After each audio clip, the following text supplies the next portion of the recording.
Picture the first person who ever looked at a crab and decided to eat it. Really look at what they were holding. A creature encased in armor, covered in spikes, waving two claws built to pinch and tear, legs bristling out at every angle, eyes on stalks, a body that looks less like food and more like a small, alien war machine. Every single thing about it is a signal, sharpened over millions of years of evolution, and that signal says the same thing in every language on Earth. Do not eat me.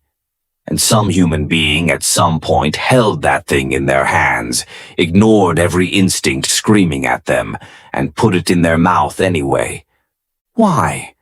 What kind of hunger or courage or desperation does it take to eat something that is so clearly built to be left alone?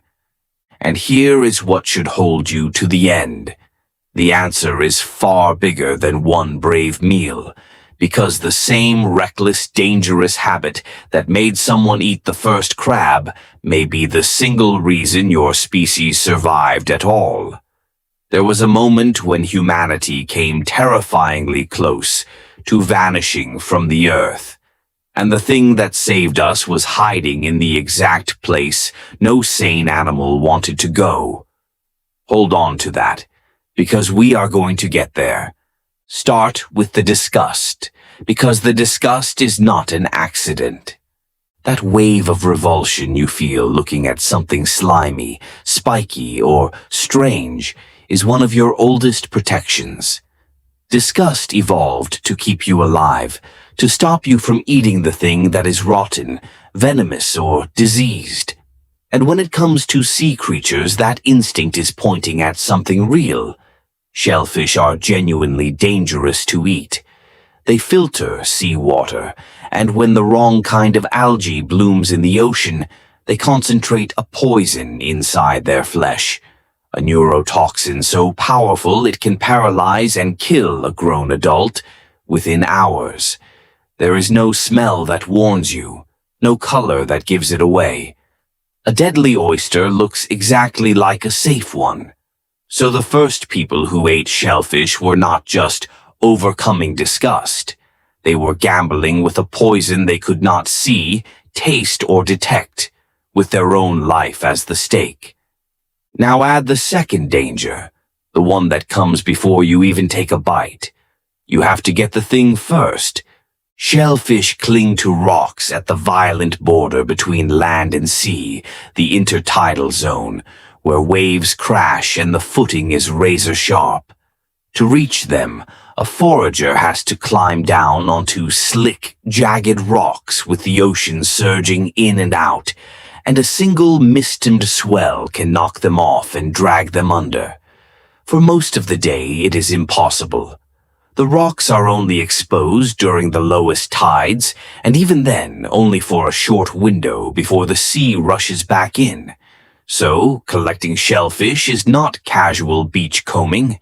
It is a dangerous job on a strict deadline set by the ocean itself. Which raises the obvious question. If eating these things could poison you, and getting them could drown you, why on earth did anyone bother?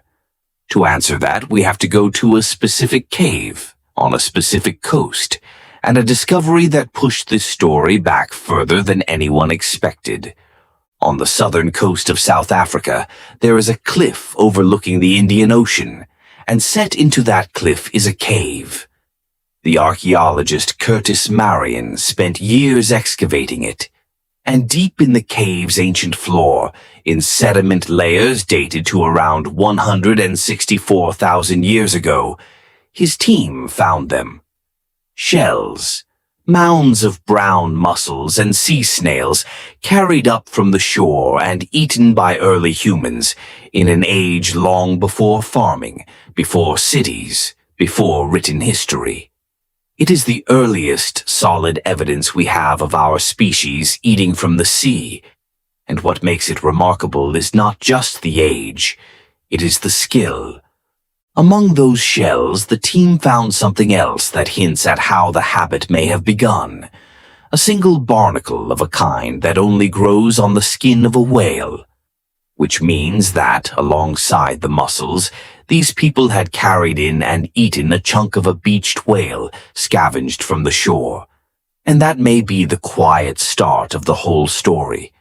A dead whale washes up an easy mountain of meat, and while feeding on it, a hungry forager notices the rocks nearby are crawling with other living things.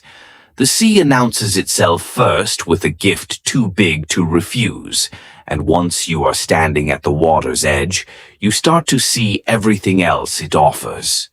Curiosity born of hunger, one creature at a time, because those foragers had cracked the ocean's schedule.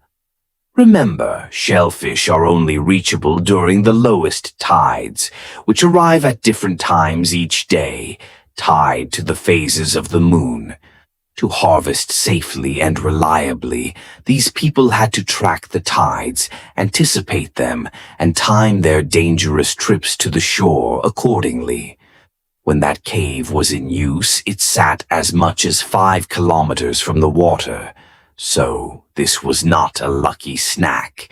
It was a planned expedition, scheduled by a kind of lunar calendar, walking a long way to arrive at the sea at exactly the right moment, in exactly the narrow window when the deadly rocks lay bare. That is not the behavior of a creature acting on impulse. That is strategy. And it was not only our species who made this leap. In caves across the ancient world, we find the same story repeating. On the coast of Spain, Neanderthals were gathering and cooking shellfish around 150,000 years ago. In North Africa, ancient sites are littered with the shells of mussels and oysters. And at one cave in Libya, archaeologists even found the discarded pincers of crabs. All across the map, different kinds of humans, separately, were staring at the sea's armored, poisonous, hard-to-reach creatures, and deciding against every instinct that they were worth the risk. Before we get to why, notice what this channel keeps doing. It takes the ordinary things on your plate, in your habits, in your hands, and reveals the strange and ancient story hiding inside them. If that is what you're here for, subscribe, and the next one will be waiting. Now, back to the biggest question of all. Why take the risk at all? The answer is written in the climate of the time, and it is grim. Around the period those first shellfish were eaten, the earth was locked in a brutal ice age. Much of Africa, the birthplace of our species, turned cold, dry, and hostile. The lush inland environments that fed early humans withered.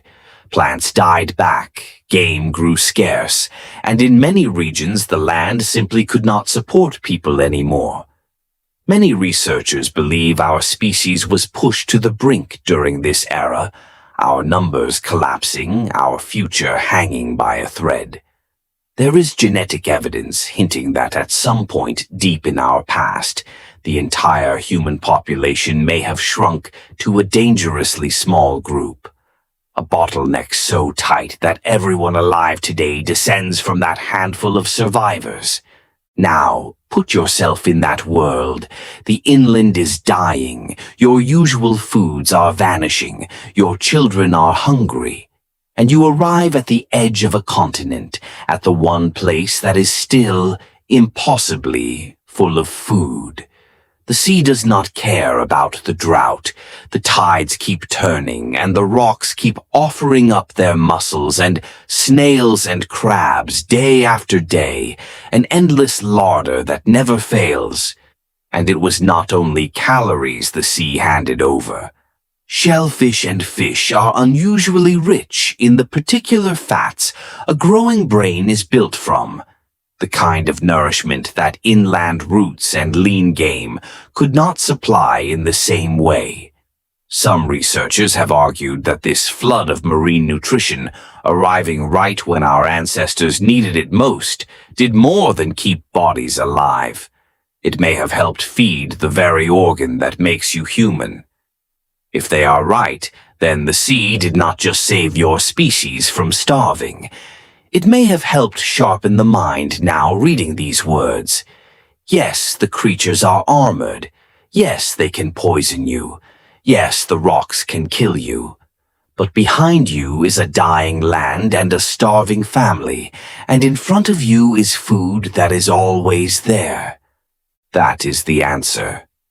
The first person to eat a crab was not brave in the way we tell it, some cheerful adventurer trying something new for fun. They were desperate.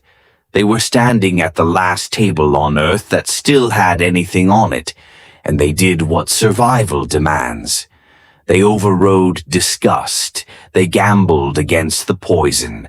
They risked the sea and they ate. And in doing so, some of those coastal foragers may have carried our entire species through its darkest, hungriest hour. The sea and the courage to eat what lived in it may quite literally be the reason you are here to hear this. There is an old line written 300 years ago that says he was a bold man that first ate an oyster. It was meant as a joke about courage, but it turns out to be truer and heavier than its author could ever have known. That bold, desperate soul crouched on the wet rocks with the tide coming in, holding a creature built entirely to be feared, was not just brave. They were a doorway. Through them, and the terrifying meal they dared to eat, a starving species walked out of an ice age and into the future that became all of us. So the next time you see a crab on a plate, cracked open and harmless and ordinary, remember the first one. Remember that it was armored and alien and possibly deadly and pulled from rocks that could have swallowed the person who reached for it. And remember that eating it may have been one of the bravest things our ancestors ever did, precisely because they had no other choice. And if a desperate meal at the edge of the sea can echo across 100,000 years, then consider something even stranger that your ancestors did on dry land. At some point, two people who had never met stood face to face, and one of them handed over a small, useless shell, and the other handed back a living, breathing cow, and both of them walked away, certain they had won. Go find out how a worthless object ever came to be worth a fortune.